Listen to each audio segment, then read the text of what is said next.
দেখো, অলির ভবিষ্যৎ খুব স্পষ্ট। তার কারণ একবার পদচ্যুত হওয়ার পর তার যে নিরাপত্তা নিয়ে প্রশ্ন রয়েছে সেটা যে ছবি সামনে আসছে তার দেখতে কিন্তু খুব স্পষ্ট। তার বাড়ি ভাঙচুর করা হয়েছে, অগ্নিসংযোগ করা হয়েছে, তার মূর্তি ভেঙে দেওয়া হয়েছে।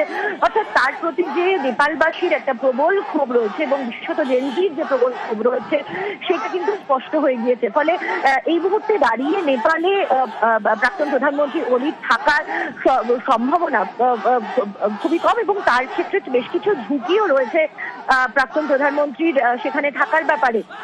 ফলে সেই জায়গায় দাঁড়িয়ে যেটা শোনা যাচ্ছে যে তিনি মধ্যপ্রাচ্যের কোনো দেশে তিনি চলে যেতে পারেন। কিছু জায়গা থেকে এটা শোনা যাচ্ছিল যে তিনি ভারতে আসতে পারেন, কিন্তু এই অলি যবে থেকে প্রধানমন্ত্রী হয়েছেন তারপর থেকে ভারতে একবারের জন্যও তিনি পা রাখেননি। ফলে ভারতে আসার তার যে কোনো সম্ভাবনা নেই সেটা কার্যত বিদেশ মন্ত্রীর তরফ থেকে অনেকটাই সেই ইঙ্গিতই দেওয়া হচ্ছে। তবে নেপালে থাকা যে তার জন্য সেফ নয় সে বিষয় সম্পর্কে কিন্তু অলি কার্যত নিশ্চিত এবং তার দেশ ছেড়ে পালানোরই এখন ভবিতব্য বলেই কিন্তু মনে করছেন আন্তর্জাতিক সম্পর্ক বিশেষজ্ঞরা। মৈত্রেয়ী, আমরা নেপালের যে ছবিটা এখন দেখছি সেটা যেন একেবারে শ্রীলঙ্কার বাংলাদেশের পরিস্থিতির কথাই মনে করিয়ে দিচ্ছে।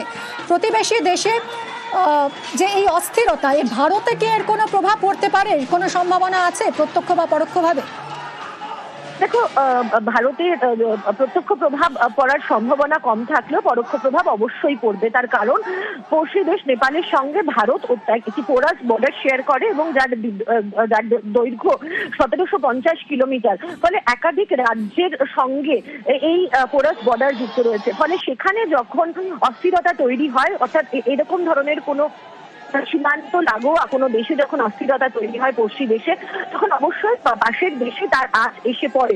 ফলে সেই জায়গাতে দাঁড়িয়ে ভারত তার সীমান্ত সুরক্ষিত করার জন্য নিরাপত্তা সুনিশ্চিত করার জন্য ব্যবস্থা নিচ্ছে এবং একই সঙ্গে যে ট্রেডের যে পথ রয়েছে, অর্থাৎ যে ট্রেড রুট রয়েছে নেপালের সঙ্গে ভারতের, সেই ট্রেড রুটের ওপরও কিন্তু একটা বড় প্রভাব পড়তে চলেছে। একদমই।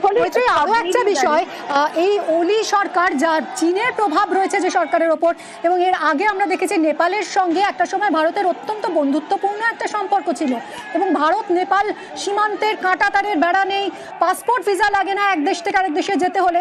সেই সম্পর্কটা নষ্ট হতে শুরু করে এই সরকার ক্ষমতায় আসার পর, যে সরকারের উপর চীনের প্রভাব রয়েছে। এখন এই অস্থিরতার ফলে ভারতের সেই নেপালের মানুষের যে আস্থাটা ভারতের উপর ছিল সেই সম্পর্কটা আবার ফিরে পাওয়ার ক্ষেত্রে কি ভারতের জন্য কোনো রকম সুবিধা হতে পারে? দেখো, ভারতের ক্ষেত্রে যেটা সব থেকে বড় জায়গা, অবশ্যই ভারতের সঙ্গে নেপালের এক বন্ধুত্বপূর্ণ সম্পর্ক ছিল এবং সেই সম্পর্কের অবনতি হতে গত কয়েক বছরে আমরা দেখেছি এবং বিশেষত প্রধানমন্ত্রী থাকাকালীন, এই অলি প্রধানমন্ত্রী থাকাকালীনই কিন্তু সেই সম্পর্কের অবনতি হয়েছে।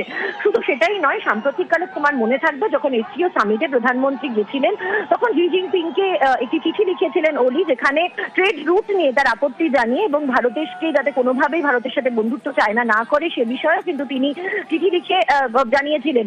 ফলে সেই জায়গায় দাঁড়িয়ে চীনা প্রভাবে ভারতের সঙ্গে নেপালের সম্পর্ক দুর্বল হয়েছিল, কিন্তু এখন ভারত আর চীনের সম্পর্কের যেখানে ইকুয়েশন চেঞ্জ হয়েছে সেখানে দাঁড়িয়ে নেপালের যদি অস্থিরতা তৈরি হয় সেক্ষেত্রে কার বেশি লাভ হবে সেই প্রশ্নটাও কিন্তু উঠছে।